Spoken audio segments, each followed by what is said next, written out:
Hello, everybody. We're going to start our next session.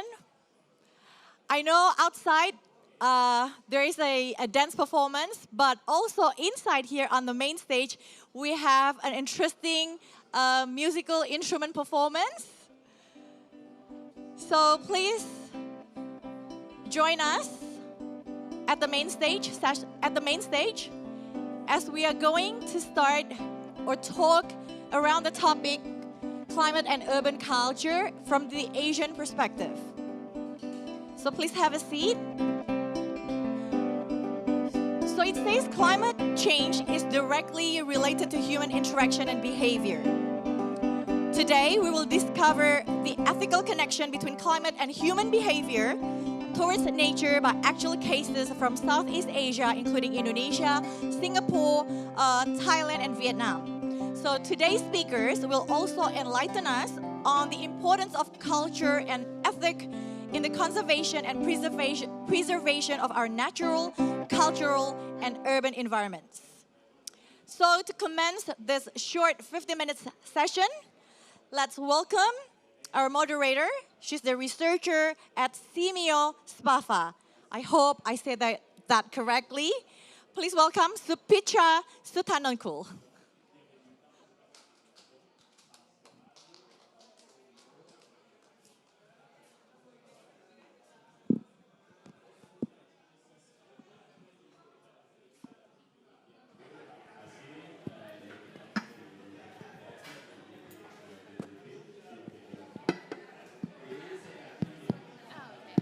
Hello everyone. Okay, this is perfect. So hello everyone and welcome to our panel today. We have a lot of things going on today now, but first of all, we would like to welcome you under the name of Siam Society and also CCHAR, the Southeast Asian Cultural Heritage Alliance. To welcome you in opening this session today, we will have the beautiful song from our Dr. Chi, who is a artist and also poet and also singer and also a professor and a lot of things more. So right now I would love to have a loud applause to welcome Ajanchi Music right now. Thank you. Thank you.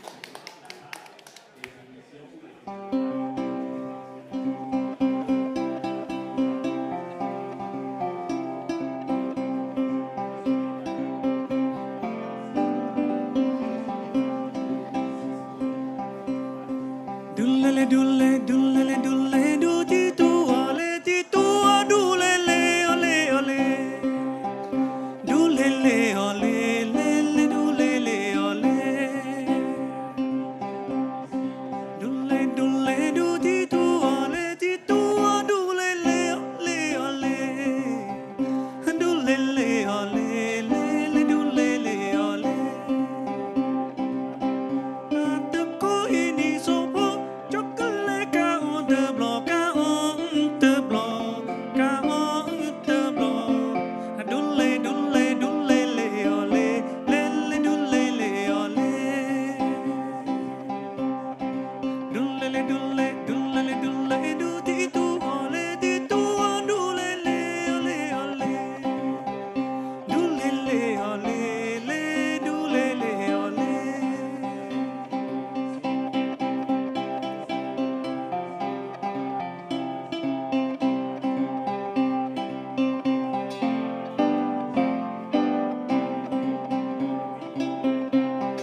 Thank you. So Dulele for the current culture, current indigenous culture is mean peaceful, no? Peaceful. Even we have our state in current state inside Myanmar, we also call Ko Sule. No? Le is mean peaceful, the land of peaceful, something like that. So we dream to the land of peaceful, we dream to the land of greening, something like that. No? Okay, so I think when we talk about the climate, we have to participate. No? So I also would like you to participate with my perform. So you can sing with me. I can teach you introduce you about the Pavilion language. We have only 3 words. No? If I say, you just repeat me. Can you try? Okay. Okay. This is current language. No? We also have Thai language. Thai we said, พี่น้องเอ๋ย พี่น้องเอ๋ย Okay, can you repeat? Okay, 1, 2, 3. พี่น้องเอ๋ย Okay. พี่น้องเอ๋ย พี่น้องเอ้ยเอ้ยเอ้ยเอ้ย Okay. No, we will try together. No?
Here, he is a professor. You might not believe that, but yes, he is a professor at the Sinakarin Bureau at Pasanmit University in Thailand, and also a really well-known musician. And yeah, we have him entertain us for 2 days long.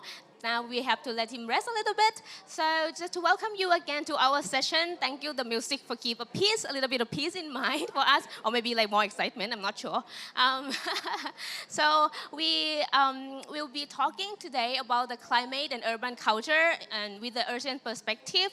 Today, let me allow allow me to welcome our discussants today, starting from the nearest one from my right, อาจารย์กฤษกรนะ อาจารย์กฤษกร here, she is a professor in Chulalongkorn University and also is a Thailand landscape architect and chief executive officer of Porous City Network. And she has a campaign for more green space in the city and is a 2018 TED Fellow.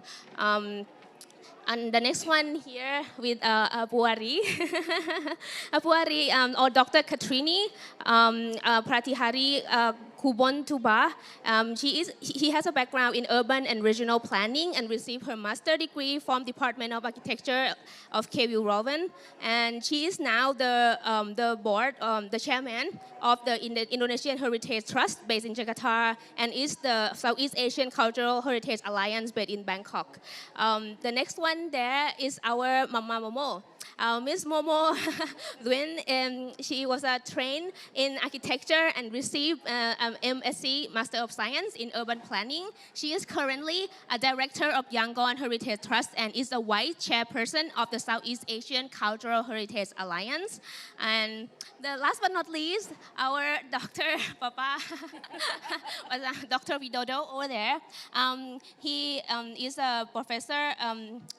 He is the director of the graduate program in architectural conservation at NUS, the National University of Singapore. He is an executive committee member of Asian Academy of Heritage Management, jury member of UNESCO Asian Pacific Board for Cultural Heritage Conservation, and the advisor to the executive board of Southeast Asian Cultural Heritage Alliance, or SEACHA. If you want to know more information about that, feel free to grab all of the postcards we will distribute to you later on. Yes, now we have our speaker do our work, sorry. But yeah, it's a free book, yeah, because we have the QR code at the corner where we have the book of our research at the youth representative and also some academy in Southeast Asian. You can scan for the free book and yeah, it's the whole beautiful readings. Enjoy the read. But for now, let's come back to our topic a little bit before everyone download and everything. Maybe we can start off with a little bit of introduction that we all know that the urban space of us is in Southeast Asia is among the most dynamic and very important place in the world, but it has undergone significant changes over time. Hence, it is a place where hold unique characteristics and tell different culture in different countries. So maybe we can start off with some fun question about what is the relationship between human in the urban space. Maybe you can start with our Dr. Widodo. Okay, let me start. The question is about relationship human and urban space. I will start with a story because last Thursday is a holiday. Well, I mean, there is no conference here. So we walk for 22,000 steps. I start from Al Ras stations and then going into the tourist traps. The zouk, the clothes, the gold, or whatever. But when we walk around the alley, we feel that we are human again. Because we meet so many people, we have a conversation, hugging, and so on. Then after that, we took the metro. And on the metro, we almost squeezed to death because of the populations there. Then we end up at Dubai Mall. So I walked from the stations looking for the entrance of Burj Khalifa. And it almost collapsed. Well, we can only stand at the travelator and then take a rest until the next travelator, next travelator, next travelator. And after 1 hour or so, we don't even manage to find the things. So this is, I think the answer is, in what kind of city that you want to live? The city of the fine-grained or the city of the big mega footprint of carbon?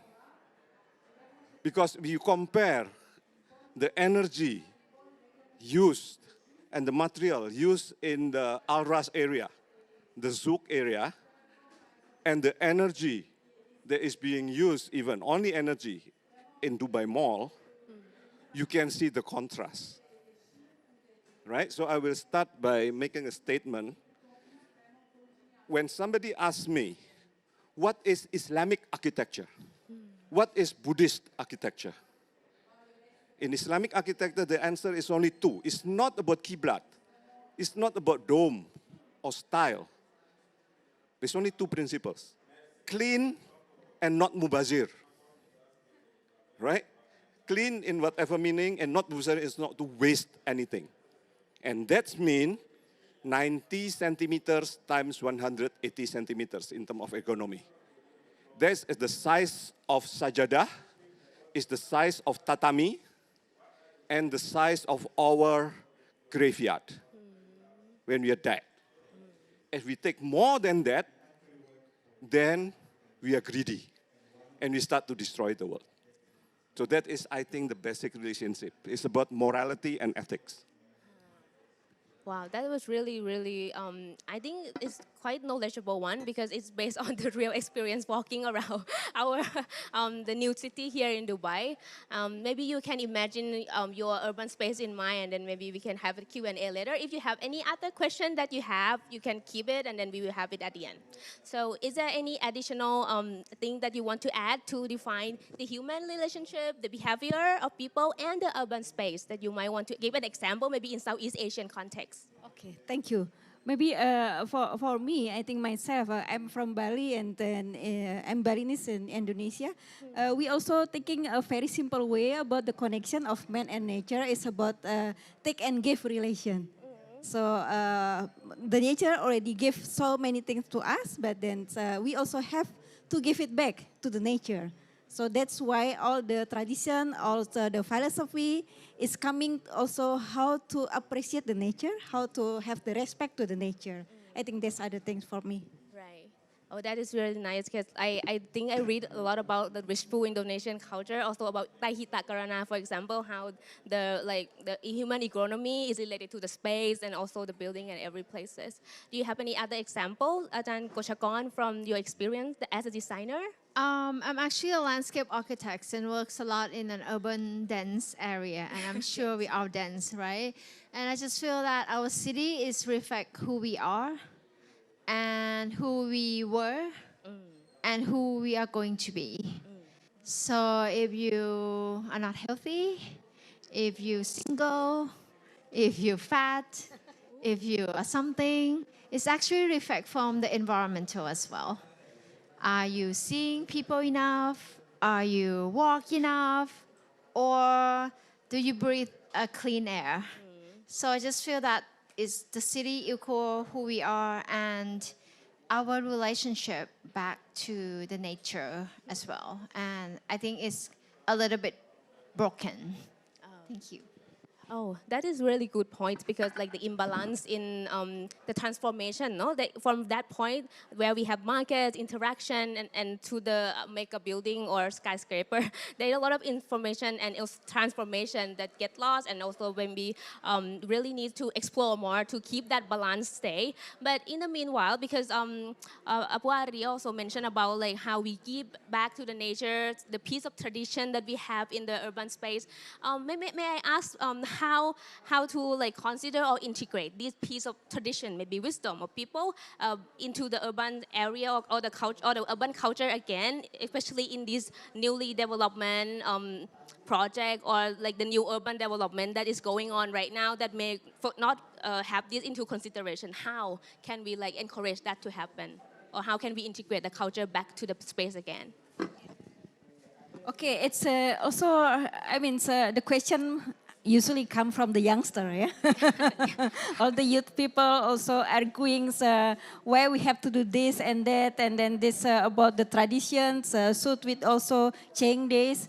I think this is also the answer about the integration is also we're coming for the dynamic things. So it's open for all the changings as well. This is like for the heritage itself, we always also mention like there will be a selection of heritage.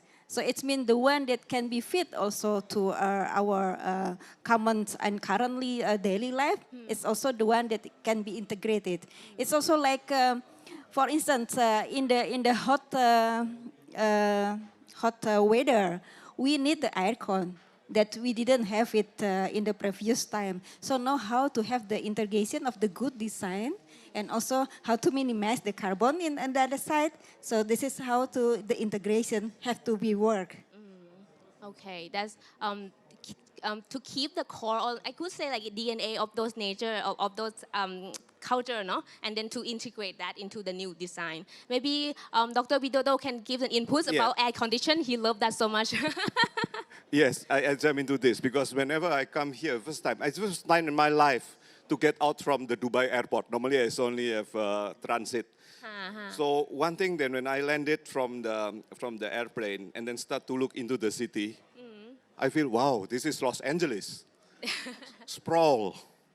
But then I choose my hotel in Deira. And then I saw a lot of wind catcher. Wow, I'm in the traditional town, like in Iraq, like in Iran. It's very, very climate-friendly things. Yeah, iconic. But I was shocked when I learned that actually that is only artificial. It's just ornaments to make form as an identity. But when you go inside, what you see is aircon.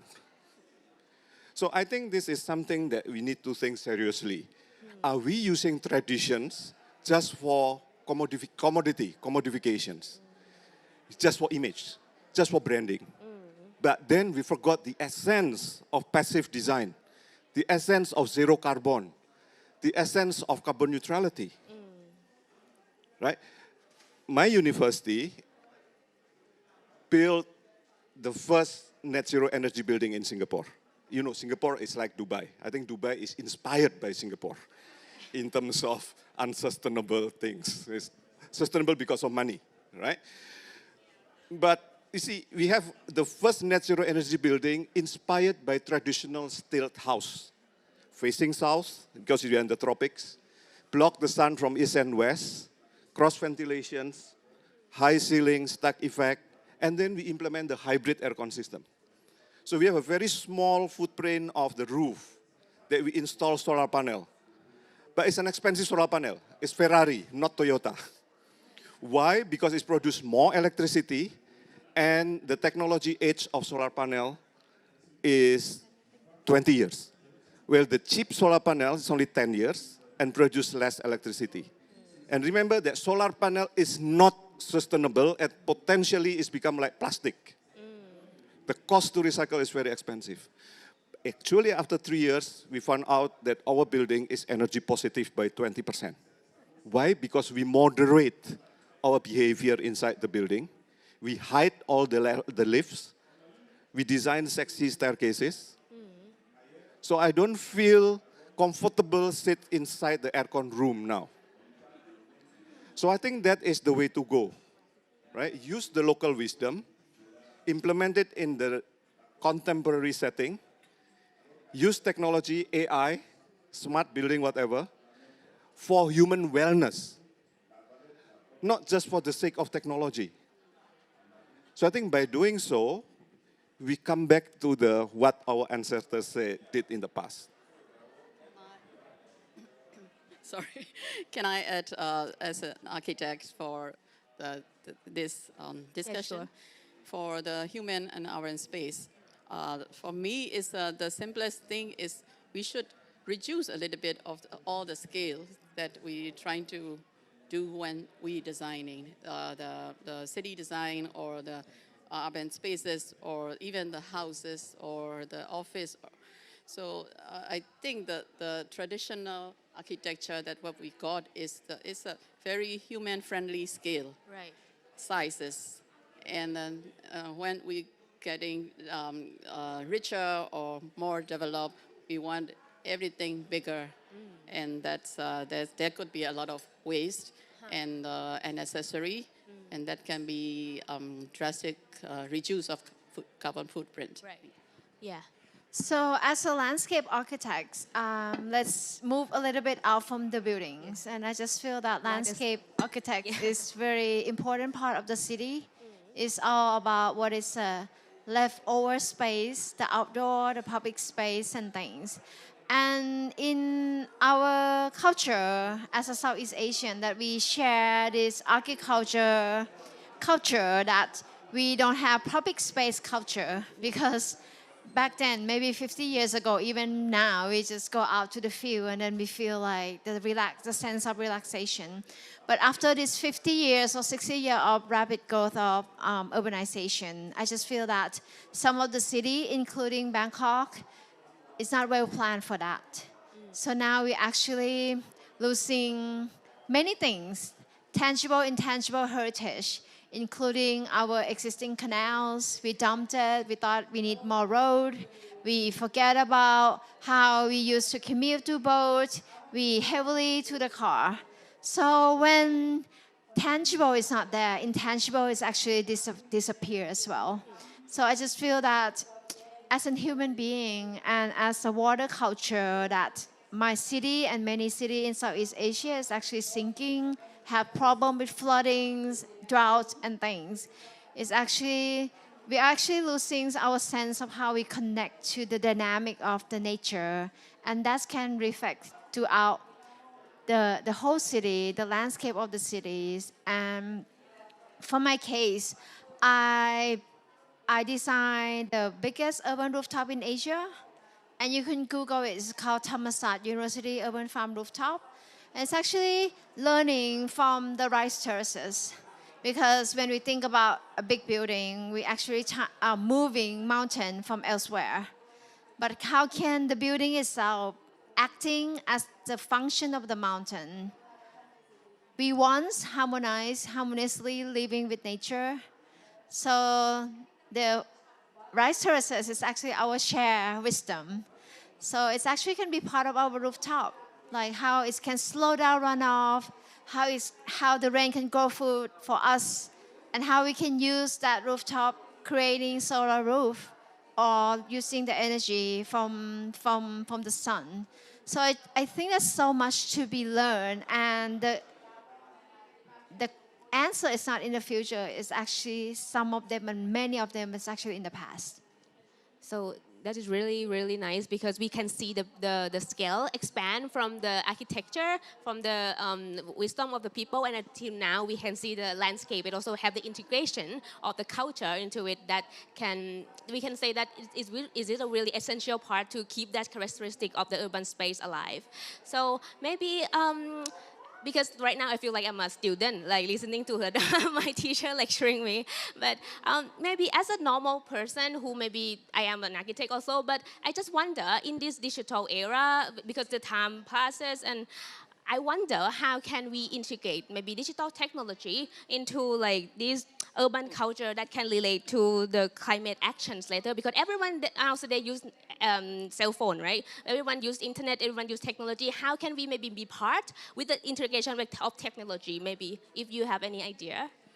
Yes, I have some positive into this high technology digital age, and we all feel about how the extra largeness of the urban spaces that disproportionate to the human activities. But these phone technology that everyone can use, and even the rural area having on the social media, I won't say there's a negative impact of using a lot of social media, but there's a many positive impact too, because it's very easy to share those things. So many people in these days have that awareness. For example, in our country, there are many active youth created many Facebook groups. Some are like the wildlife, so that the urban people previously when we saw snake in our backyard or at home, just kill it, right? The snake is very frightening, but in the social media, and they have deliver a lot of knowledges on the snake, how snakes are also important in the food chain or biodiversity, then nowadays those followers or people have a lot of knowledges that to identify whether this is a poisonous or unpoisonous, or you can just easily avoid them or frighten them to keep away. That kind of social media influences on the awareness raising of the nature, biodiversity. And another one is that we all face the COVID, and during that time, only dependent that our communication is by the digital, the phone, and we all are trapped in the home. And now this walk at home or the walk at home or work at home, that's saving a lot of energy usage. By Zoom meeting or things are really, I don't know, anyone has made the research of saving carbon in saving all the travel or transport cost using this kind of thing. Thank you. On the other hand, it's just a word of caution. Internet is not sustainable. It uses a lot of electricity, energy just for storage space, to create backup, to give projections and all this, So we are living, for me, in the black hole of civilizations since the introduction of internet. You know why? Just imagine, I'm 63 years old now. I will be in the retirement home very soon. So what happened when my memory is faded? I don't even remember my password. I don't even have a gadget to access. And then I sit down, look into the sunset, alone. How sad it is. But at the same time, if I still keep an album, you print a photo, at least 1 or 2 every year. And then you can flip the page of the photos. And that is happiness. So we submit everything now to the cloud. The Facebook, even the face is not yours anymore. Right? It's gone. I was a person who used Friendster. The Friendster gone. So I don't know how long Google will exist. It can disappear anytime. So when this disappear, then our next generation will not know anything about our culture. There's no record at all. Hard disk, CD-ROM, maximum 10 years. After that, no guarantee. I still have floppy disk. I still have zip disk. Now it's all useless. Even the thumb drive, 1.0, 2.0, doesn't work anymore. So the word of caution, yes, is important for this emergency, but keep the analog. Okay, so society 5.0 is a dream, it's utopia. We have to be able to preserve and to control society 1.0, society 2.0, 3.0, 4.0, all together. So it's not linear, but it's a layered. So if we forget to do this, then that's the end of civilizations. And the end of civilization is starting from now. Not just climate change, but global amnesia. Okay. Oh, okay. I think I also having a similar ideas with Dr. Widodo. I think make it the technology as a tool, yeah, as a tool to integrate the tradition to our current life. Because from the technology, we can have also how to deliver the information that maybe in the previous time we never know what is the background of this kind of tradition, for instance, and then even now.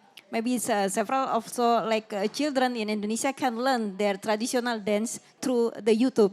Yeah, so I think this is also the way having the pass on the tradition to the younger generation in their kind of way. Okay. Can I add on to you, Professor? Sure. I Very really, wonderful this question. I think technology is great, but it's make us lazy. even climate change, we want the technology to solve it, but not us, right? I just feel that there's some relationship between human and human. Of course, the benefit, I don't need to say, the two speakers has already mentioned tremendously, but the balance of how we use it and how it will prolong our human relationship. And if the human relationship is broken, it means the cultural, the heritage, something that has to transmit to the son has to transmit to the grandson. Those kind of, those kind of heritage is actually, even it's be saved through the thumb drive or through the hard disk, but the spirituality of the knowledge, the value of the knowledge is not there. I think it's about the way we communicate. And technology is great, no doubts about it, but how we can find a balance to really transmit the humanity to intergenerational, we have to be aware. Yes. Just now at the beginning of this program, we experienced ourselves, right? Nothing can beat Professor Chi singing. Live, yeah. Live. And we dance together here. We clap our hands here. You don't do that in front of your handphone, watching YouTube, or in your Zoom. No, right? So this is what we mean, that yes, it's help because this is technology. So the voice become loud, right? Yes, but we all have to come over here by using the air travel energy to hear.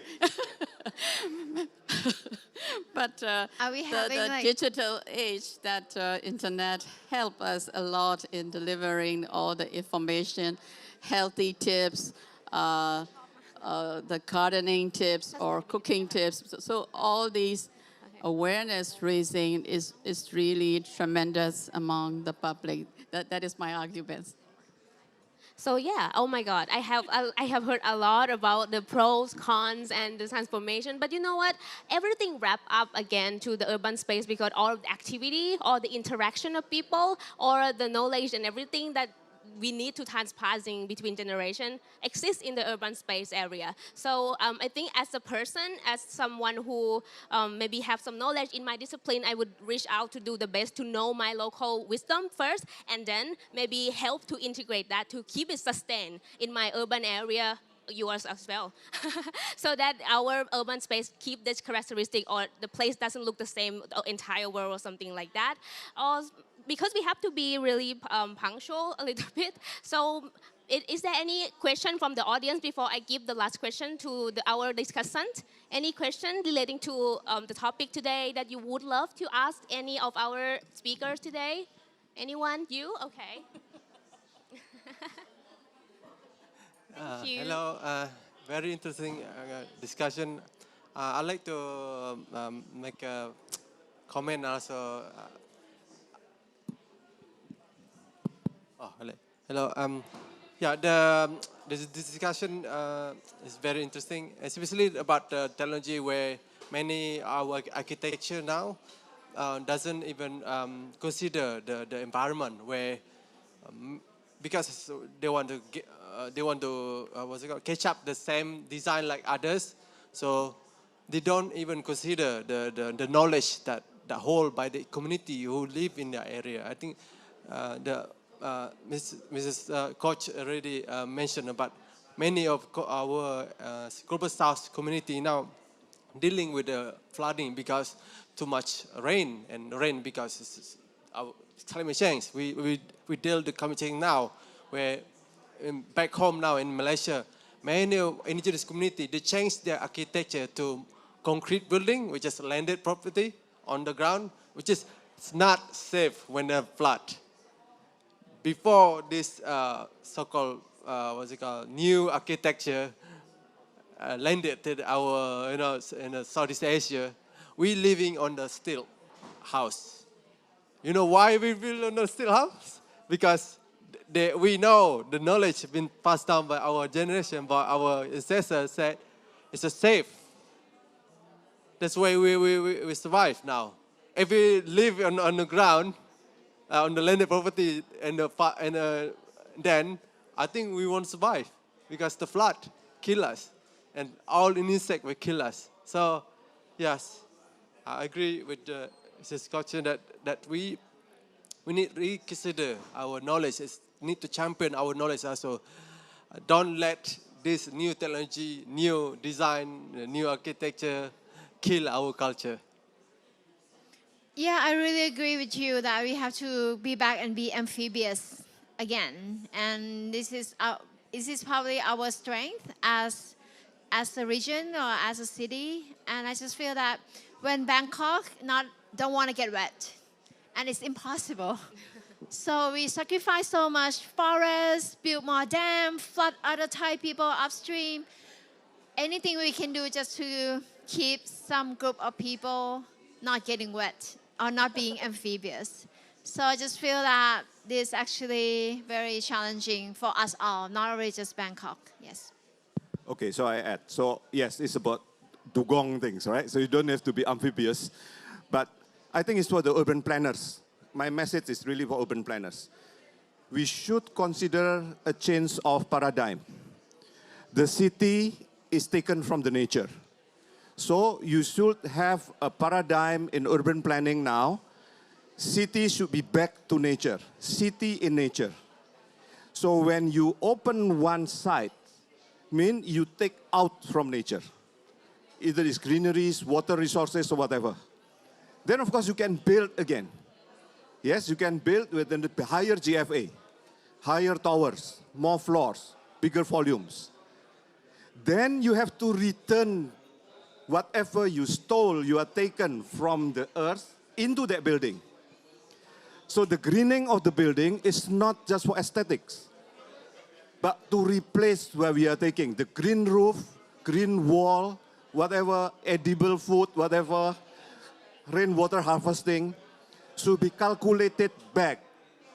And you should not take more than what you need. So I come back to the original premise. Clean and not wasting anything.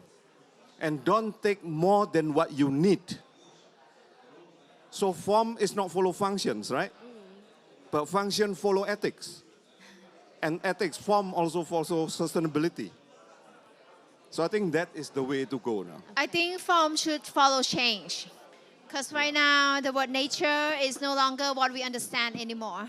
We don't know how much it's going to rain, how much it's going to flood, it's when as well. And I just feel that when the group of urban design, we should not leave solution of the urban to just one particular profession. Maybe landscape architect should be in more with the conversation, because when we design city, we thought it's flat. It's on the paper, but we forget all the dimension of the landscape, the dynamic of underground water, the rain, and the dynamic of the nature. So right now, I just feel that we forget to put nature in the center, but we put still human development. Architects, urban design, or even landscape architects serve only human development, and now we are off balance. We should shift the narrative, and it's gonna be difficult, but we have to start. Yes. Okay, that is really,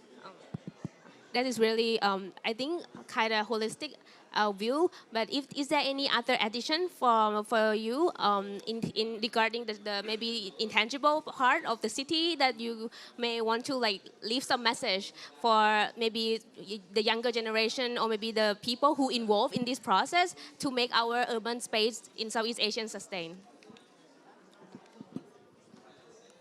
Yes, maybe that is because the urbanization, that the people who why gathering all into the urban spaces, that will be still growing. So the all urban will have to transform. So the only thing is how to make it more sustainable. So the technology will also transform, and people have to get used to it. So that the urban culture, what we trying to mean is different from maybe the traditional culture, but we are transforming to and getting used to this kind of culture. But how to, I think all the points that the panelists made to respect the nature, to keep our past knowledge and traditional ancestral wisdom to be integrated into it, that will be always right. But how, and that we have to keep it, yeah.